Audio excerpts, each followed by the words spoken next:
Welcome everyone. I'm Meredith Hall. I'm the manager for Inspiring New South Wales, and Inspiring New South Wales is part of the national network for Inspiring Australia. And obviously, our main campaign is National Science Week. It's great to have everyone online today. I'm coming from Dharawal country, down in the south of Wollongong. Um, I'd like to introduce the other guests today. Well, Juliana is someone I think you've all been corresponding with. Juliana's a great student or PhD student at the University of Wollongong, and this is her second year of helping Inspiring New South Wales with this project, and it's great to have her on board. And she now has a very realistic idea about what's actually involved, especially on the day at the two very large events, or two of the very large events we're involved with, and they are the Science in the Scrub and Science in the Swamp at Parklands. And I'd like to introduce Vanessa. Hi, everybody. I'm Vanessa Barrett, and I help manage the programming for Science in the Scrub and Science in the Swamp. And I'm today sitting in Ngunnawal, Ngambri country in Canberra. That's great. Thanks, Vanessa. So we're going to talk about a few things to do with the program today. Meet the Scientist was started a few years ago by Inspiring New South Wales, when we realised at these fantastic events like Parklands, Science in the Swamp, which is quite a long running, I think it's like 10, 15 years now, Vanessa. There's a very good institutional presence, but there was missing an opportunity for people whose institutions weren't doing something, but they wanted to get involved in this sort of great opportunity for science outreach. And when you've got 8,000 people streaming through an area the size of a couple of football ovals over, a Sunday. It's just fantastic. It's a really exciting opportunity to take your science out to, a whole range of people. So, we now take our own tents and give individual scientists like you an opportunity to present your ideas. But we also have a couple of other programs we help source speakers for, and that is Wallara Speed Meter Scientists at Wallara Library and the Sydney City Farm event. Anyway, I'm going to hand you over to Juliana now to tell you a bit more about, I guess, those events, where she's at with confirming everyone. I know that's an ongoing process, and again, it's hard. Well, we're always seem to be doing this still a few weeks out from Science Week. Every year we say we're going to start earlier, and something happens, and this seems to be the time when people can actually make their commitment. So, thank you for your patience while we sort all of this out in a couple of weeks to go. All right, over to you, Juliana. Yes, a bit of an exciting status update for everyone. So I'll go one event at a time. So Science in the Scrub and Science in the Swamp is what we're going to be hearing a lot about from Vanessa. And everyone should have gotten their emails about that event. So if you applied for that event and you haven't gotten an email, please reach out to me. My email will be in a presentation at the very end of the talk, because all those positions should be confirmed from now. For Wallara, so our round one's been sent out for emails. So we've got heard Sorry, back from I just three of remembered to us. say I'm going to be recording this so we can Juliana can share it with people who couldn't make the meeting. Does anyone have any issues with that? Sorry. No, okay. Perfect. So Sun Scrub and Swamps, all good to go. Everyone should have received their emails. For Wallara, I've heard back from three of our volunteers. Thank you very much. I'm still waiting on three. So once I get all those confirmed, if anyone jumps out of that event, we've got a wait list going for that one. So keep an ear out for Wallara, but those positions for round one have been completed. For City Farm, same sort of thing. We're actually on to round two. We've had a couple of people pull out, so we've gone to our wait list. So keep an ear out for those two events still. And if you have received an email about those events, please get back to us ASAP so we can confirm positions and get people in ASAP for those events. That's the very quick and where I'm at the moment. So I think we'll move on, and I'll talk a bit more at the end, covering some bases for what you need to bring and how to prepare for those events.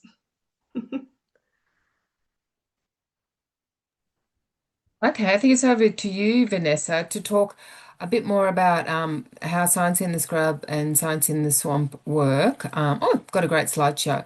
But please, anyone ask questions. We're going along. We want this to be very informal. Hopefully, we'll get through a fair bit of information, and yeah, and then you can follow up with Juliana with any questions that you have. Okay. So just checking everyone can hear me, and are those slides progressing when I'm doing that? Great. Thank you.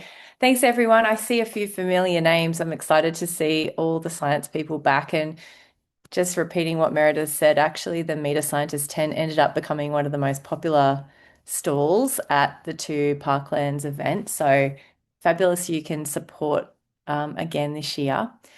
So I'm just going to use these slides, which are about science in the swamp, as a kind of prompt for some tips and suggestions. If you're working at the Science in the Swamp at Centennial Park or Science in the Scrub at Western Sydney Parklands, these same timings and advice applies. And I'm also going to be sending out, probably tonight actually, I'll send to Juliana and Meredith a full event pack, which has parking passes and a lot of these details repeated in it. So Juliana, just confirming you're okay, you will send that out to your list of attendees. Great. Yep, so everyone, I've just sent a group email to everyone with all the Great. information included. And if anyone has any questions, I'll also CC Vanessa onto that email chain. So feel free to ask. Yeah, great. And I'm really happy if anyone has anything they want to chat, like ideas about your activities or what you can bring or what works, feel free to get in touch because we've been doing this for a long time. So we've got to see the things that really make your life easy and that the families enjoy. So for these two Parklands events, the bump in time is 7:30 till 9. And I think I just really want to stress that if you're planning to do your shift later in the day, you probably need a transport plan. Both these events have parking challenges once the event starts. And we have an earlier start this year. If you've been in previous years, you would have known it started at 11. We start at 10 this year. So, I mean, that might not affect you. You might be starting later, but the parking situation will. So even with your parking pass that you're going to receive from Juliana, that will not guarantee you a spot. It will be down to whether there's any spots at either of the parklands when you arrive. So just have a really good think about that. Maybe get someone to drop you off. Lots of people Ubered or taxied or public transported last year to avoid that hassle. But if you do get there before 9, you will absolutely get a parking spot, no problem at all. And the event finishes at 3 o'clock. So while it does say bump out from 3:30, usually most people can start heading off right on 3, packing up their stuff. You will receive in your event pack a map that looks like this, just to tell you where the stalls are. And that's quite helpful as well if you want to see what else is going on at the events. You can see this example, Science in the Swamp. We've got a big UNSW area with lots of different activities there, and then a heap of community groups, wildlife organisations, food vans, kids' activities. We've got a bubble man, we've got science shows happening all through the day. So it's really a jam-packed program, and maybe you want to allow a bit of time to have a look around for yourself as well, if you can. So just so you know what you're going to have available to you on the Meet a Scientist stall, there will be these 3x3, or I think actually you guys are going to be using 6x3 gazebos. And so they do have shelter, but if it starts raining heavily, the rain can still come into the stall. So I guess on the morning of the day, if that rain is looking imminent, just think about anything you're going to bring, whether it's affected by getting wet, because we probably wouldn't be able to guarantee to keep it dry. And again, for yourself, just where the events go ahead in all weather. And we have had rain in previous years, so people just bring a raincoat. If there was dangerous weather, we would cancel the event in the morning. So that will also be a situation where Juliana probably or Meredith would send out a group email, and that decision would be made really early in the morning. So you would know, I assume, by like 7 o'clock in the morning, if it's going to be cancelled due to high winds or electrical storms or anything like that. But you'll also have these trestle tables that you can put a display or an activity or a demo. So we'll have lots of tables and chairs available for your stall. But yeah, just kind of think about those dynamics because it really does affect the way the kids come up to you, the access they have, even the height of the table can make it difficult for little children if you're getting them to do something. So just thinking about the mechanics of anything you've got on display with these things factored in. So we've just got a few, this is from the Parklands in particular, some advice about activities. In previous years, there's been some pretty bad rubbish generated out of some of the stalls, not from the Inspiring Australia stall at all, but just to flag they don't want any like single-use plastic, stickers with plastic backs that kids throw on the ground. Just again, thinking about those materials you've got that they're not going to make a mess. And basically, balloons are banned at Parklands events. As I said, just prepare for the weather.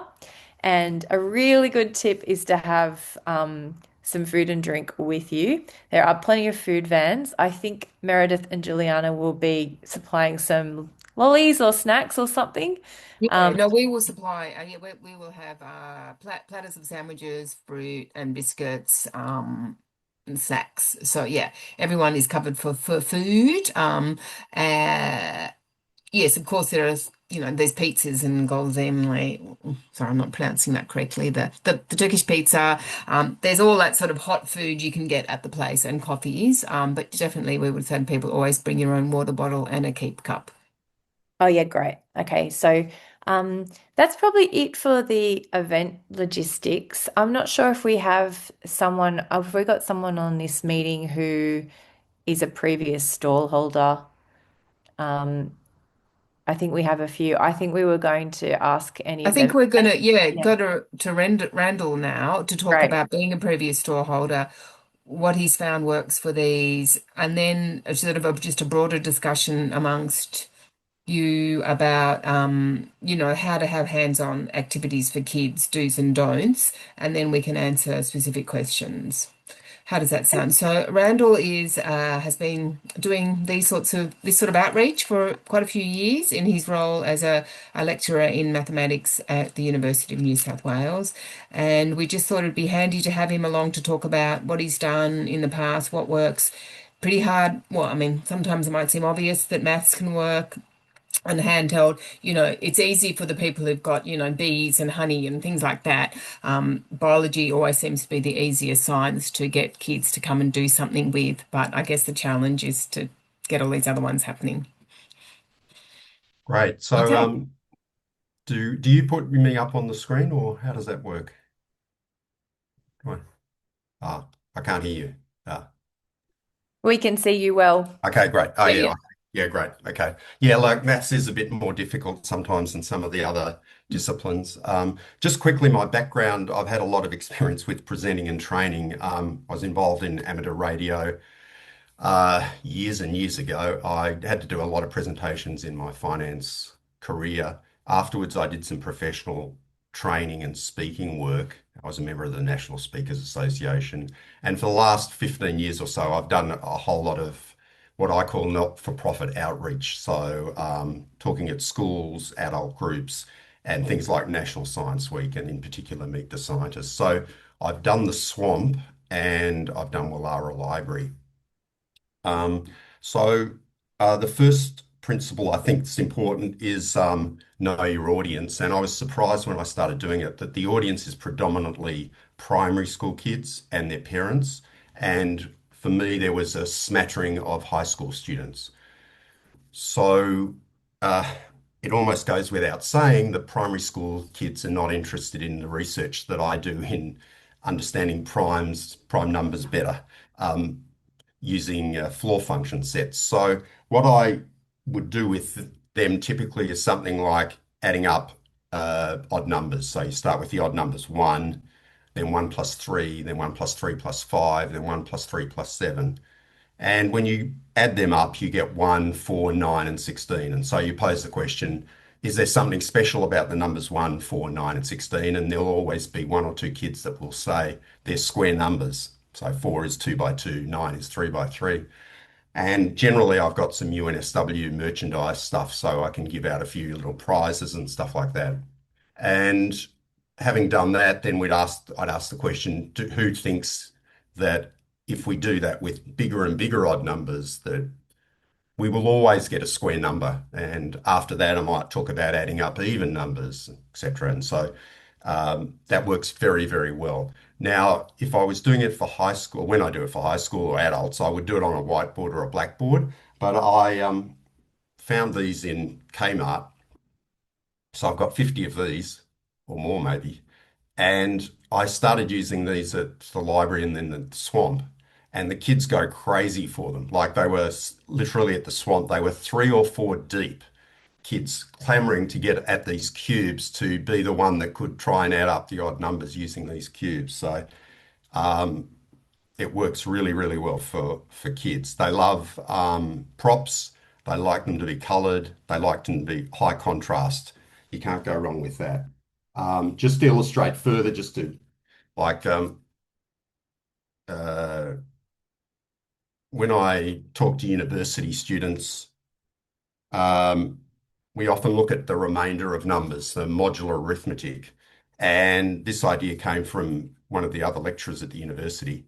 So I might explain this to university students that I'd say you can put on these magic glasses that where you see the remainders. But with high school students, I've actually got these. So my wife made these. She's very handy with all this stuff. She's got a Cricut machine. And so I can put these on and say, when I look through these, um, when I see the number 15 on the board, when I look through these magic 7 glasses, I see the number 1 because that's the remainder. So they look stupid on me and all that, but it makes it work for the kids. So that's the primary school kids. For the high school kids that would be at the swamp or the library, I would do something else. Typically, I would do like the easiest one for me is I've got these props here that I use to explain GPS or how Google Maps works. And it's very, very nice for high school students because it works at any level there because it's just basic geometry about circles and imagining what's the shape of the intersection of two spheres and stuff like that. So that works very, very well. So I would have that, at the swamp I had that, and at various times when I wasn't doing stuff with the young kids, there'd be some high school kids, and I could, or maybe even interested adults, and I could do the GPS stuff, and that works. That works very well. Finally, the third part of the audience is the parents, and I generally would try and do something a little bit for them as well. So occasionally I might say something like, oh, this is actually used in encryption or something like that. I know that the primary school kids don't even know what encryption is, but it just makes it a little bit more relevant for the parents. Although, to be honest, I found the parents, and I find this when I go to schools as well, the high school teachers, they love the stuff I do because I suppose they get bored teaching the same old maths all the time. And I turn up and the high school teachers love it. And in a similar way, the parents some of them will get into it as well. And occasionally and this depends on what sort of person you are, but occasionally I'll throw in a joke for the parents. So like at the end, I'll say, what happens if you add up the even numbers? Can you get an even number? And I'll say, maybe you should try that over the weekend. And then I look at the parents and say, oh, I'm sure the head of school is going to get a couple of calls from irate parents complaining that they had to spend the whole weekend adding up stupid numbers with their kid, that sort of thing. So you just want to make it sort of fun for the parents as well, if you can. So that's all I think I want to say there about focusing on the audience. It really is important to match what you're doing to the audience level. So the next thing, final thing I suppose I want to just talk about is preparation. So when I was doing a talk for the Sydney Futures Exchange, when I was doing training work, the presentation was on PowerPoint, but I actually turned up with the whole thing in hard copy for each person. And as it turned out on the day, the computer didn't work for the first part. And so I could just hand out these hard copy handouts to everybody. And so for the people who were participating, they wouldn't have known that anything was unusual. And in fact, even the Sydney Futures Exchange wouldn't have, it just was seamless. So that's a question, that's a case of being very well prepared. But I mean, in that case, I'm getting paid to do training, so I overly prepare. I mean, I know Dr. Carl says that he travels with two computers, so if one computer is not working, he's got the other one to use. Now, um, you don't have to take that level of, you don't have to be that careful for Meet the Scientist. But it is worth thinking what happens if, things happen. And so to the extent that you can be a little bit prepared, that's really, really a good thing. I mean, I had another thing where I was at a school a couple of months ago and I was talking to about, I think it was about year 9 or 10, and I did this thing with the GPS. And then there was a break, and then I was going to talk to the year 11 and 12s, and I sort of detected, and one of the teachers said that the students didn't quite get it as well as they normally would. And there were reasons actually, as I found out, that the school wasn't actually as good as I'm sort of used to for level 9 and 10. So I was then going to do year 11 and 12, and I was going to do a talk on encryption.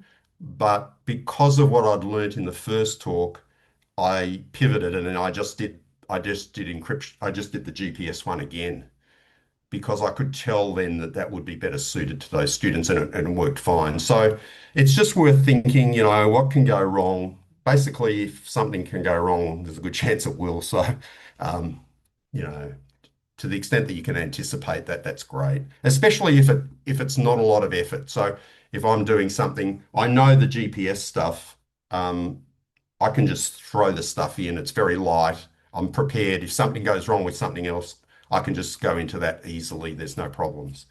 So the next thing is arrive early. When I did the swamp, I actually did get a park, but I turned up pretty early. But I mean, obviously, you don't want to turn up and be rattled because you're running late and the traffic's bad. So best to arrive early.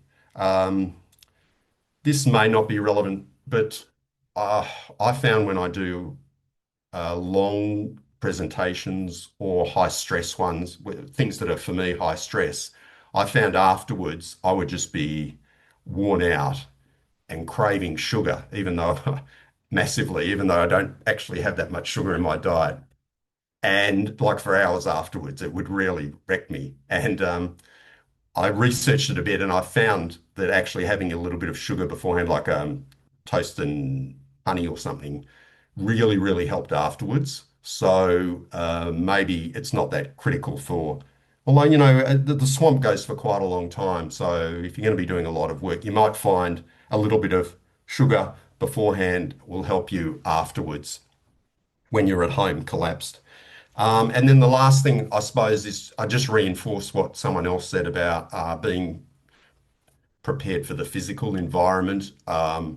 So food, water, sunscreen, hat, those cover things work well, but sometimes because of the angle of the sun, you may be in the sun. Um, and the rain obviously is another issue. You should have rain gear if there's possibilities of there being rain. So that's all correct. I actually took a light folding chair um, with me, even though there are chairs, because there was a whole group of us with the School of Maths. And when I had breaks, it was good to be able to just sort of sit back a bit and be able to relax. Um, so I think that's all I wanted to say. I don't want to talk for too long because I want lots of time for No, questions. I think I'll that's leave it there. That is so great, Randall. I mean, I think, yeah, so many tips about being prepared. But yeah, look, it's definitely a primary school audience is what we're talking about here. But Yeah. then, yeah, so yes, we're not, teenagers don't rock up, or maybe early teenagers, early high school. We And then, might have a then handful.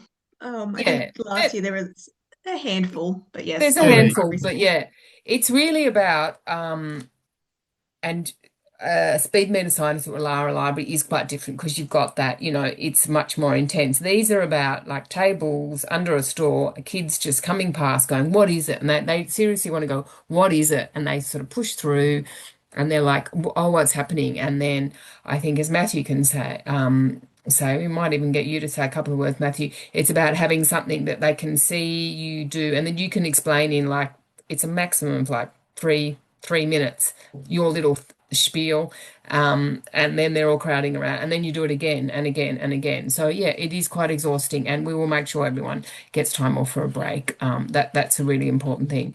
Definitely, you don't want valuable equipment. It might be important equipment that you need. And I know some people have had some, things that are quite precious, but yeah, you want to make sure you've got a nice bag you can pack it up in when you're going on your break and that sort of thing. Yeah, it often does rain a little bit. We've never been completely rained out, but yeah, you could be unlucky. We could be unlucky and have a bit of rain coming in from the side. So again, nothing that, can't take a little bit of rain. But yeah, we don't have power or computers or anything. Yeah, so it's really about those kids swarming in, going, oh, what's happening here? Oh, can I make this? So if you can, props really are the key. There's obviously your things which are important, but if there's anything you can give them to do or make, as you say, like blocks, of different colors for shapes, or stuffed animals that they can touch, that really is the key, because that's where all the questions will come. Matthew, are you there? Matthew, do I see you there? Matthew, do you want to Yes, say I'm just trying anything? to put in a better microphone. Oh, okay. Don't worry too much. Uh, I don't know if you wanted to say anything about the fact that what you do, which is physics. So, you think, well, how's that going to go at a park with, outdoors with lots of kids? I'm happy to say a couple of items from what I've done. If Mm, you give me 2 seconds, I'll put the camera back on. I'm just in, it's quiet at the sure. moment. Sorry, we're catching But, you unaware. We didn't yeah, you might be in your pajamas still. I don't know. Oh no, if I was in no. my pajamas, then there's a whole bunch of students that could see that. And hopefully the audio is all right. But Yeah, yes, that's great. that's a very good point because one of the things you have to keep in mind is that yeah, without power, but you basically have a bunch of young kids that are going to come up in basically round after round after round. They're going to want to touch everything. They're going to handle things. So you do need to keep that in mind. The way I've tended to do it, I've done it a few years now, and I've got a couple of demos that physics lets me borrow that I know are pretty reliable. The main one I use is actually two tuning forks on these wooden blocks, so you can actually and a pendulum, so you can actually transfer the sound wave, and the students look for well, the kids, sorry, not students. I'm used to the lab. Uh, the kids can actually look for that pendulum to start bouncing, so it's all physical. They can even have a go at whacking the pendulum, but whacking the tuning fork, but it's metal and wood. There's not too much that they can break. I have done one or two other demos that are a little like you have to be a bit more careful. So I've had something that spins with one of the CO2 canisters, and I've also done Riker's tubes, but those are a bit harder to do. You have to have everyone back and consider um, what would happen Yeah, if someone tried to run up. You just need to be ready for lots of little kids who nothing are going like to that. try and We get can't as have anything close as which is going to possible. explode or, yeah, No. cause it. I'm sure Vanessa would be And like, no, no, no. I've also used these things called diffraction gratings, which essentially splits light up into rainbows, a bit like a prism would, but it's thin sheet of plastic, and there's like little goggles that they can wear, things like that. And so it's things that you can hand to I don't know, what do you rate, about 100 people in a day easily, one after the other. You will do this multiple times over the, Mm, the hours. We can do it quite a lot. mm. And also, most of you don't have very long. So I Yeah, actually, the short first year. attention span. Yeah. First year I went, I was like, oh, I can try and explain my research. No, you won't get that far. You can try and like maybe explain a basic principle that's behind it, and maybe the parents will come up and then you can give them something. As Randall mentioned, yeah, it's good to have something for the parents as well. And the demos I've got have actually got pretty complicated stuff behind them. but there's also something very visual, so that if a kid just wants to go, that's cool, I want to have a hit or I want to grab you Yeah. can. Yeah, no, that is great, Matthew. That is really important. Yes, look, this is at the level we just want these kids who may not be exposed to science. They're obviously exposed to some science in the school system, but they're not getting it probably outside the school system. So here's another opportunity for them to see. I mean, I hate that word, the cool things. And it's like we want those kids walking away going, wow, Mum, that was amazing. Or, oh, I want to work with bees or whatever, you know, oh, that's what maths is. Now I can, I'm just getting it from a different approach. But yes, Sophia, sorry, and Tame, we'll answer your questions. So, um, Sophia, yes, how it's worked in the past is that you basically have a table or half a table and you're there all day. But obviously you need to have breaks. So yes, you can. We bring a whole lot of tablecloth so you can just cover your stuff and step away. There's no expectation that you give away anything. You don't have to. Lots of people have something that they want to do that for whatever reason, and it's related to their research. So do you want to tell us what you're doing, and we can have a little brainstorm and see what we think would work. Yep, sorry, can you hear me? Yes, yes, Sophia. Oh, yeah, awesome. Yeah, I can turn my video on too, actually. Yeah, okay, Okay. yeah, so Yeah, hi. yeah, hello. Yeah, my research is on, it's not something I show children because it's like infectious diseases. Mm, mm, mm. And it's not like I can bring a microscope in or anything because that's expensive and sensitive and all that. Yeah. So yeah, I guess like if I wanted to show like my specific research principle, like even to children, I feel like I can explain it, but I'm not sure if I can. I guess I'm finding it hard to think of something very Mm. fun, like the idea proposed before, like something colorful, something they can touch and play around with and see the direct results. And yeah, I think I just feel like I need to think of ideas for something that I can easily source because Mm. I don't really have things like Yeah. uh We can to help you if you need to buy anything. If you say, "Oh, Juliana, there's this really cute set of, little soft toy cells that are, bacterias or something, you see online. That's the sort of thing we can just get a set of those for you, something like that. Um, yeah, so there is a lot around in this, there's a yeah. whole, Yeah, I was thinking STEM also, I outreach do thing. teach in university, I do teach also environmental science, so general biology, like anatomy, environmental science, ecology, just like microbiology as well. So I think I'll just need to like brainstorm something Yeah, have a that's think about it. What if you were a little kid, what is the thing that you would have gone and seen that you just yeah, weren't seeing at school or whatever in your life that you thought, oh, I knew about the tadpole and the frog, but I didn't know XYZ, like just yeah. pushing the kids just a bit further into a So science. it's like What do my you think, goal, Vanessa? something that yeah, like inspires the children Mm, to like, wow, that's science is really cool. Like this topic is really interesting, and then like increase the interest for it like in the future, I yeah. guess. I was just Yeah, thinking, thank you. Sophia, some of the people in the past who've been doing like medical or health things, you could do like Yeah, some laminated guessing game or like just print some really simple graphics and just give them a simple challenge or something that they have to do with some laminated cards. Like that's as basic as it needs to be. And then it's really repeatable, colorful, bright. It gives them a quick thing to engage, like a question to answer or a matching exercise or something as simple as that has worked really well in the past. okay, yep. Thank you so much for the idea. Yeah. Yeah. And I And was thinking like, oh, what have a types look online. There's experiment a can lot I of good share? stuff around a lot of these games. And Tame, you've got a question as well. I'm a well, student. I'll I just see you. quickly jump in. I've Mm, sent everyone a little FAQ booklet with their confirmations. And in that FAQ booklet, there's a bunch of pictures of past stall holders. There's a bunch of biology and medical ones in there. I'm almost certain I put those ones in. So you can scroll through that and get an idea of what people's stalls actually looked like and how they presented different props and demos. And if you don't have the handbook, please email me. I'll send it to you. Great, fantastic, yeah. Yeah, I have it. Thank you. And Tame, you're thinking about volunteer with SES, and you've got a bunch of flyers and stuff for floods and storm. And did you want to like talk about floods or storms, or what were you thinking? Hey, can you hear me? Yeah. Sweet. Yeah, so I had first time even like doing anything like this, similar to Sophia, Mm. and I just was brainstorming like all these different things that I could possibly bring, and that was one of them with Mm. the floods and storm safety, which is just a pretty generic thing that we do with the SES. So that's like something in my back pocket in case I don't think of anything like particularly relevant But no, what's your to present. research? Tell us what it I'm is. studying, sure, yeah, I'm studying snake venom. I look at the Mhm. toxins inside the venom Mm. and I create protein binders that can hopefully neutralize them. It's all computational right now.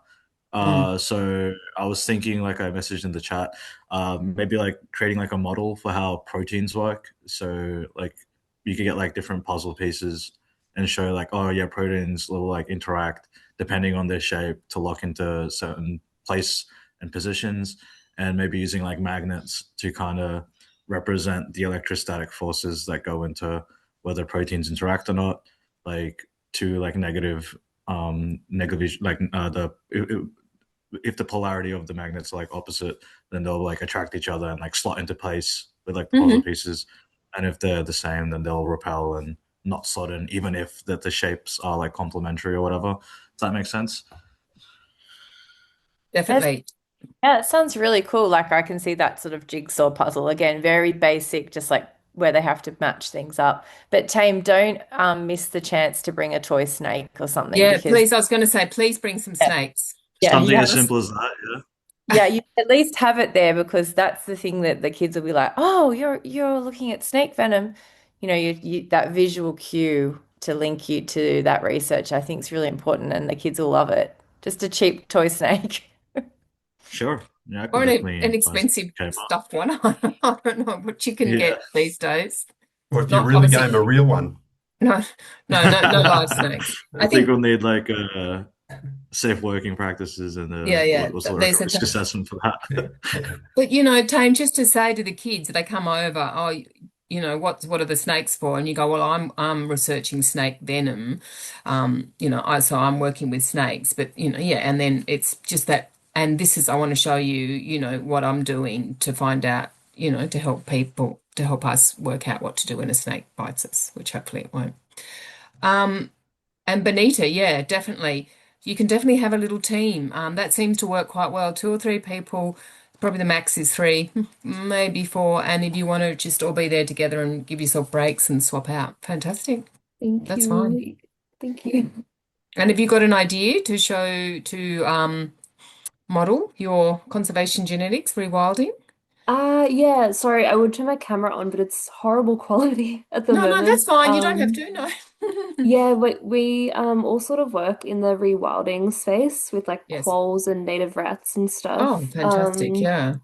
So some ideas that I was thinking, I don't know if there's any like opportunities for coloring in, but I Yes. with the oh awesome with the quoll research that we do, they all have unique spot patterns that we identify them Yes. by. So I was Yep. thinking maybe they could color in their own unique quoll. Yes, Um we've got Juliana, we've got a good stationery supplies, oh haven't we? What have we I've awesome. got got? a backlog of markers, pencils, crayons, Okay, that's erasers, good to know. scissors. So if you need any stationery, shoot me an email and I can put some Okay. aside for you. As Meredith said, we Mm, can also go buy some stuff for you. In fact, I've got like little shapes from previous years. I've got things like counters. yeah. So Okay. small bits and pieces like that we can absolutely provide for you. You just have to let us know in advance. Yeah, I'll send you an email. I've got like a couple of ideas for my genetics thing. But Great. yeah, it would be good to know what stuff you guys have already. Yeah, absolutely. Um, and there's also we were gonna do like a little like wombat poo and quoll poo are very distinctive Yeah, scats. So we're good square thinking, poos. Yeah, you can make yeah. wombat poo brownies. I've seen Yeah, people do that. we were thinking Play-Doh maybe. But yeah, I don't know if we want 100 kids touching the same Play-Doh over a day, so maybe we'll pre-make them. I was just I thinking wonder. toys and match the poo, like you have some pre-made like shape or something Mm. match up. But I was also just going to mention about coloring in. Mhm. At Swamp, we can supply low tables for the little kids, but I Oh, don't awesome. scrub whether that's an option, just to keep in Mm. mind. Mm. Can't read. Cool. And if it's raining, it's pretty much ruled out coloring in. Mm. Yeah, Okay. The first thing to go. yeah, because the papers just blow away and the rain comes in. Yeah, yeah. Mm.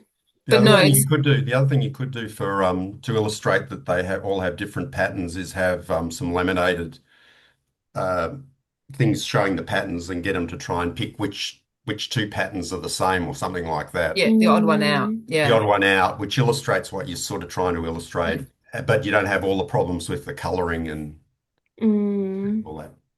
Yeah, Mm. sounds good. Yeah, maybe I'll send an email with everything. Yeah. Great, Benita. Yeah. Go out, go all out. And Tame, sorry, I'll come back to you, Mohammed. Tame, does everyone want to work together? I signed up independently. A lot of people do just come by themselves, Tame. Don't worry about that. It's And just that in, if some people are in a research team, they're bringing that team. So I don't know if you've got any colleagues or is it in just previous you on years, Snakes? I've put people on the same table, so they've done half and half, so at least they're buddied up. Hmm. And that worked really well as well because you make a new friend, and a lot of people were from the same university and didn't even realize. Buddied up together, made good friends, and they could cover for each other as well. So you will make plenty of friends, and I wouldn't stress too much about having, yeah, 2 or 3 people at a table. That's good for breaks, but there will be so many people around, very happy to help you out as well. And Mohammed, so you work on structures and you're thinking of some sensors. What are you thinking? Something that the kids can put their hand through and it does something or First, sorry, I was in university today, so I'm joining the meeting from my car. First, accept That's my fine. apology. Yeah, I'm an associate lecturer in Western Sydney University. So what we do, we develop some kind of sensors to see if the a structure is healthy or not. So I have plenty of different type of sensors to showcase. This one is one of them, and I have another type of those that it may come to their interest that to see that how we see if a structure will may collapse or it stay and work for 20 years later or 30 years later. And this is was my idea, and print some kind of things on the paper to hand out and to show them that what is the structure that we are working currently and what the how big it is. It's like a bridge, main bridge, and also a part of a rail track or something like that. But I was thinking mainly to bring different type of sensors to explain that this one measure this one measure this one, and how we use it, like a doctor that measure the health of a person, a human, we can measure the health of a a building. structure. Wow. Wow. Sorry, and really obvious question. Is this like, am I thinking like a little laser light? Is that sort of, Uh, is it that sort of sensor? no, it's actually it's like a sticker. Mostly them, most of them are like a sticker that you Oh, can glue it to a structure. Yeah, it's not nothing like a laser or oh, anything. So mm, one of them is carbon. It's not the carbon; it's a concrete. So in case that if they want to touch it and they don't want to be a little bit dirty because it has debris or something, I will wrap it in a plastic wrap. To if someone wants to touch it, they hand stay clean. so. Okay, so you're saying you're going to bring on different materials and put sensors on them, and then the kids will read what the sensor's saying, or you'll Yes, explain that. yeah. If we had Mm, electricity, I could have attached them to my computer to show them that how they work. But mm, because we don't have electricity and it's a rainy day, I just bring them and I will explain to them that how they are connected and how they work. hmm I'm just thinking aloud here, Vanessa, and Juliana, what about we get Mohammed some sort of building block structure? I don't know that I you think that is can. great. And Mohammed, some of the other stores that use computers have got just those big battery, you know how you can just get the battery pack, which they just cost Mm. $100 and it will charge your computer all day, like your laptop. No, So a lot of people.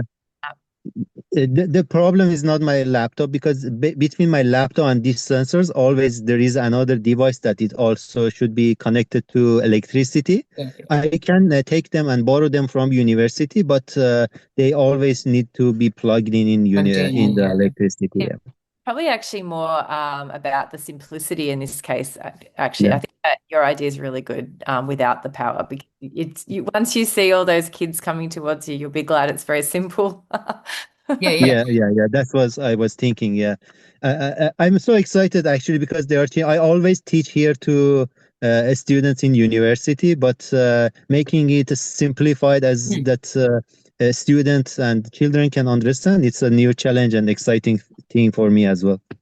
And it is that thing, as we said with Tame and the snake, like what he's going to be showing is not about the snake, but that will get them over. So if you've got some buildings and concrete bridges or whatever, and you're like kids are like, oh, what's that? And you go, I work on these, but it's this little bit, yeah. More props the better. Yep. Okay, how are we going? Any other questions? Who else we got here? Jackson, Analia. Any questions? I guess I have similar concerns to what Sophia had mentioned before, Mhm. where I don't know how my research can be portrayed to a younger audience like that. So I do behavioral neuroscience research, and we work doing like animal models of a bunch of different things. I'm thinking maybe I can bring like some stuffed animal toys to kind of like I get their wouldn't attention. talk about experimenting on animals. I Right. don't know. This I is think my that might be a bit concern. tricky for most kids to. Yeah. But then What do you the think, other side, Vanessa? Well, if you're demonstrating the behavior, like if you're talking about an animal and you don't need to necessarily emphasize that you're testing on that animal, but more like what you've learned about that animal. Mhm. So is there an example of an animal that you have focused on? We use rat and mouse models in my lab. It's less about learning something about the animal and more so about the disease or the kind of disability that they have. And then the other half of my position is drug development, which obviously it's very difficult to get that across to a young audience as well. I'm just thinking because we had Lindsay who did a lot of that stuff in the past, Juliana and Meredith, works at Neura. I'm just trying to think I that remember briefly a skull cap being brought in. Right. And I think they also had a coloring activity that was related, sort of stepped them through some process that they were talking about. I think that Okay. was the neuro store I saw last year. Mm. But yeah, just some simple. I think they had like, I'm not sure if it was like a broken skull cap or like, with like the sensors in there. Similar to what I was before, even just showing like this is what we used in science. Sometimes for kids, that's enough. Okay. Yeah, neuro is an interesting one. You can just talk about the brain. Just have I know we had Teresa last year just brought in a model of the body and kids were just Yes. slotting in Oh the my organs. God. And that was Yes, it just was a one of simple, those bodies, like a torso, or yeah, and that was just a it just single came out, easy demo. If you can get a model of a brain that kids can just sort of put back together, like a big Okay. puzzle, brain puzzle. Yeah, you can just sort of dial it down a little bit rather than going straight to the Yeah, of course. the heavy stuff, because you might get parents ask about that. So you might, and that's where Randall made a good point of having some things onto the side Yeah, for people yeah. that are interested in your research. But for kids, yeah, what is a brain? What does a brain look like? How do we put into different parts? What part are we looking at? Yeah, Questions like that might be a bit easier to navigate. for sure. Thank you for that. Well, good. If it's worth anything from my past experience, I actually designed my stall around what I could get my hands on, because explaining your research in detail, like you're gonna get kids as young as like 1 or 2 sometimes with their parents, so it's limited. And so I instead just chose to pull out cool things about the area that I was in instead and be like, what's like a simple, really cool thing? Which, like, for one of the examples I did was the fact that whenever you see a rainbow, there's actually an infinite amount of them. So I had a device that showed multiple rainbows. So it can be very simple. I don't know if that helps, but generally it was, okay, what can I actually get for the kids? and then went from there. That's a good reminder that I think actually the more important part is that they're meeting you, like you as a scientist, because a lot of what Yes, these events are about is just literally meeting a scientist in the literal sense. Some of them may never have met somebody who's doing scientific research. exactly. It's just giving them that contact. So even if you don't talk about your research at all, I feel like you've still achieved what we're setting out to do, which is to create an opportunity for a conversation. And also to see young researchers, it gives them that feeling, oh, maybe that's something that I could do. They see themselves in you. So I think, yeah, I really like that, Matthew, because you're actually reducing the expectation on yourself that you have to leave them with a fact. Actually, you're leaving them with a feeling. Mm.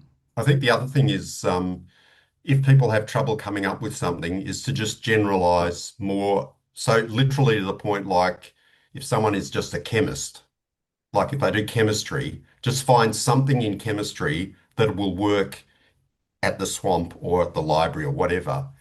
The fact that you don't actually do that, it's just like, I mean, I don't spend my whole time adding up odd numbers and square numbers. But that's not the point. You just all you need to do is, for me, is something mathematical or something that's a bit Mm. technology, and that's fine.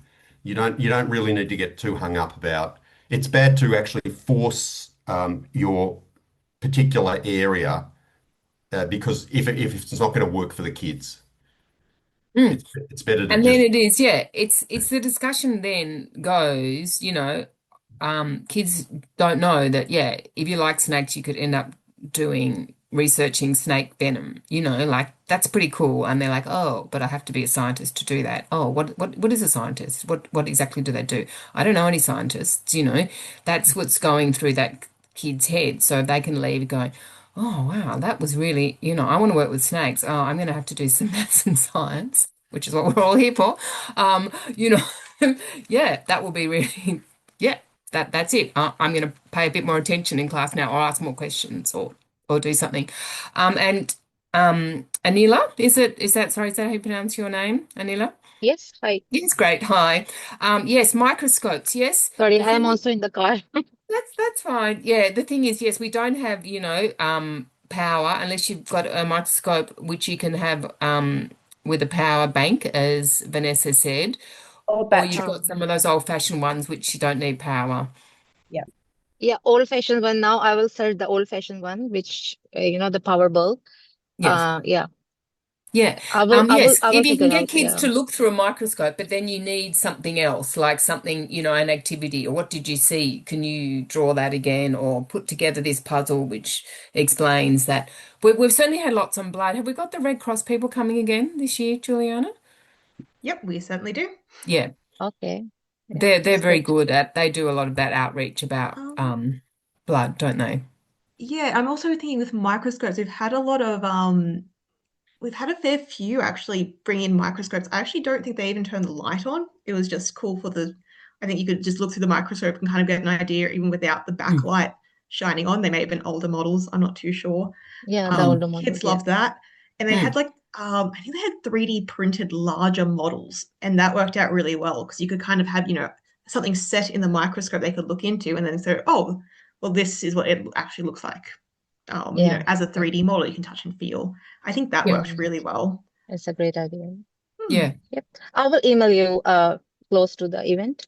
Of course. Yeah. Yeah, That's Yeah, feel great. few free as ideas. well to send if you Less than email 10 me, days I can get in away. touch with everyone to workshop ideas as well. Mhm.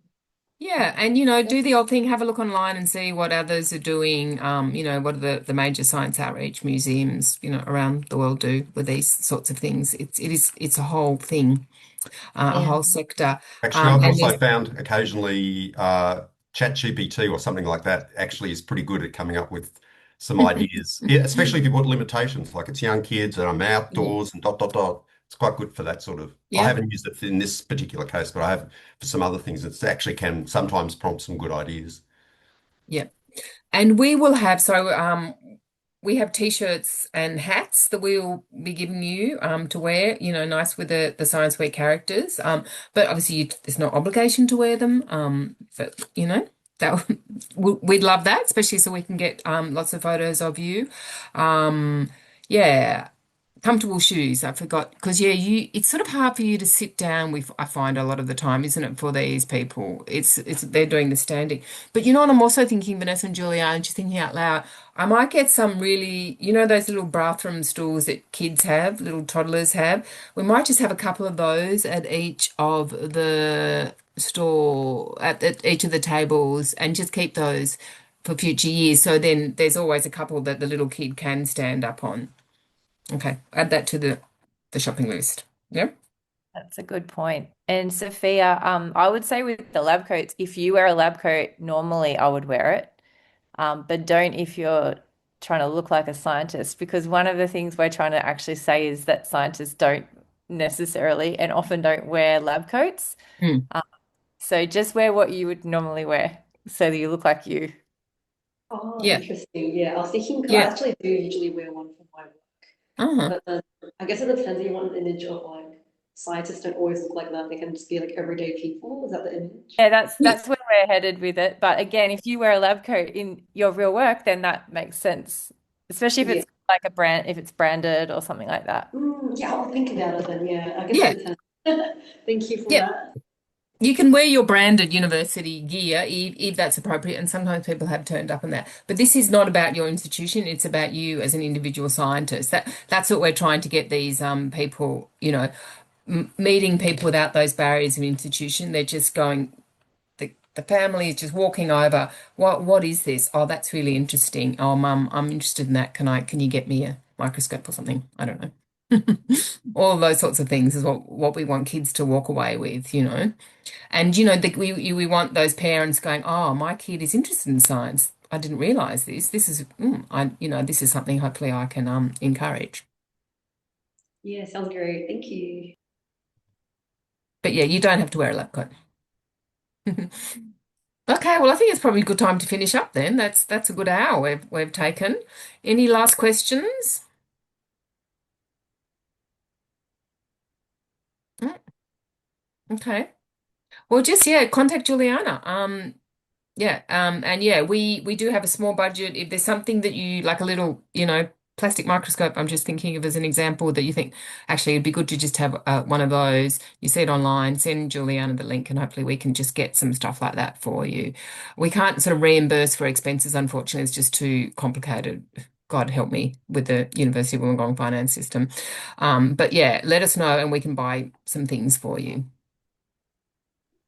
Okay. And please reach out if you've received confirmations. Please reply to confirm your place so I can make sure everyone's ready to go for the day. That's it. And thank you, Randall, for sharing your Yeah, years of experience and knowledge. no problems at all. Happy to help. That's great. All right. See you at an event. Okay, thank you.